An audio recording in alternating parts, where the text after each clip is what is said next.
प्रणाम। फिर उसी शिक्षालय के बगिए से कुछ फूल चुरा के लाया हूँ और हर फूल एक अपनी कहानी बयां करता है। आज की कहानी दिल्ली के बारिश से है और आज ही वो कहानी ने जन्म लिया है। हुआ कुछ यूँ कि बारिश की वजह से हमारे बच्चे विलम्ब से आने लगे। उनका संदेश आने लगा मेरे पास कि बारिश की वजह से सर घरों में पानी आ चुका है तो हमें आने में थोड़ा लेट होगा। बच्चों के लिए ऑटो की व्यवस्था है, बच्चे ऑटो में किसी तरह बैठ के आ जाते हैं, कुछ चंद जो छोटे बच्चे हैं वो। खैर वो आए। रात से बारिश भी दिल्ली में कुछ ज़्यादा ही हो रही है। आए तो उसमें कुछ एक 5 साल की भी बच्ची है, कुछ 8 साल की बच्ची है। ताज्जुब ये लगा कि इतने विलम्ब से आ रहे हैं और मैंने पूछा कुछ खाए हो तो वो कुछ खा के नहीं आए थे।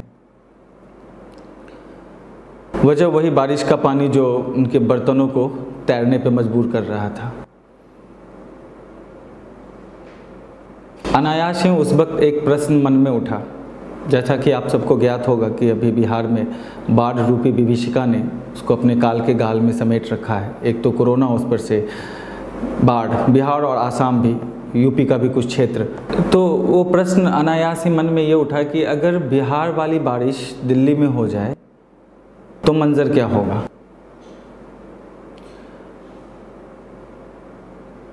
प्रश्न हमेशा ना आपको जिंदा रखते हैं और अगर प्रश्न अंदर से उठे हों तो वो आपको गति देते हैं।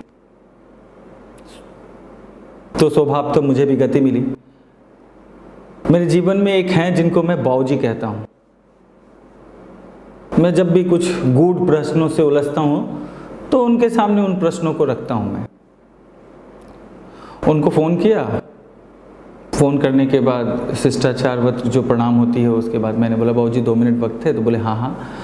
मैंने बोला वो एक प्रश्न था कि रात से जो बारिश दिल्ली में हो रही है, अगर वो बिहार वाली बारिश हो जाए दिल्ली में तो आलम क्या होगा। संयोग बस उनका फ़ोन था लाउड स्पीकर पे और 1-2 लोग और उनके केबिन में बैठे थे। उनमें से एक सज्जन ने बोले कोई प्रश्न नहीं था तो ये प्रश्न पूछ दिया। मतलब उनके लिए ये प्रश्न मायने नहीं रखता था, क्योंकि उन्होंने बर्तन जो बारिश के पानी में तैर रहे थे वो मंजर नहीं देखा है, वो भूख नहीं देखी है। हमारे गांव में एक कहावत है, हमारे गांव नहीं सबके गांव में एक कहावत होगी कि बांझ क्या जाने प्रसूति की पीड़ा। पानी को घरों में बेतरकीब आते आपने कभी देखा नहीं। और ताज्जुब तो तब होता है जब संवेदना मर जाती है। उनको इसके प्रति संवेदना भी नहीं है। उन जैसे लोगों से आग्रह जरूर करना चाहूंगा कि बारिश में रेन कोट पहनकर झुग्गियों का दर्शन करके आए एक बार। मैं तो करीब के एक झुग्गी का नाम लूंगा जहां 5000 लोगों में एक टॉयलेट है। चूंकि मैं वहां से जुड़ा हूं इसलिए उसी के बारे में जानता हूं। न जाने दिल्ली में ऐसे कितनी झुग्गियां हैं। और ताज्जुब की ये बात कि वो सब मताधिकार से परिपूर्ण है, मतलब सबका वोटर आईडी बना हुआ है और वो वोट बैंक हैं, फिर भी मूलभूत सुविधा से वंचित हैं देश की राजधानी दिल्ली में। और उनके लिए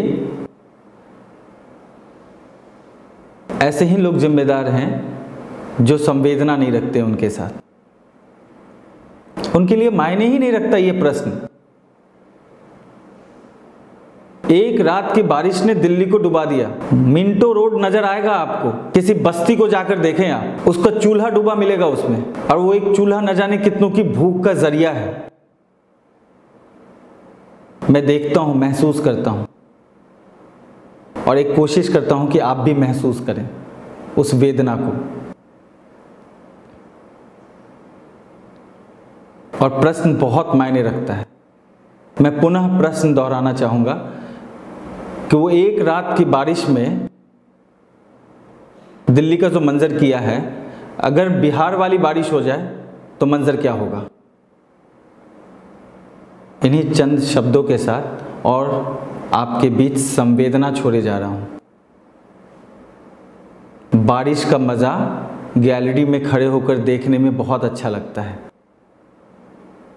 क्योंकि आपके किचन तक बारिश का पानी नहीं पहुँचा है। परमात्मा न करे आपके किचन तक बारिश का पानी पहुँचे, पर अगर संवेदना न रखेंगे तो वो दिन भी दूर नहीं। प्रणाम।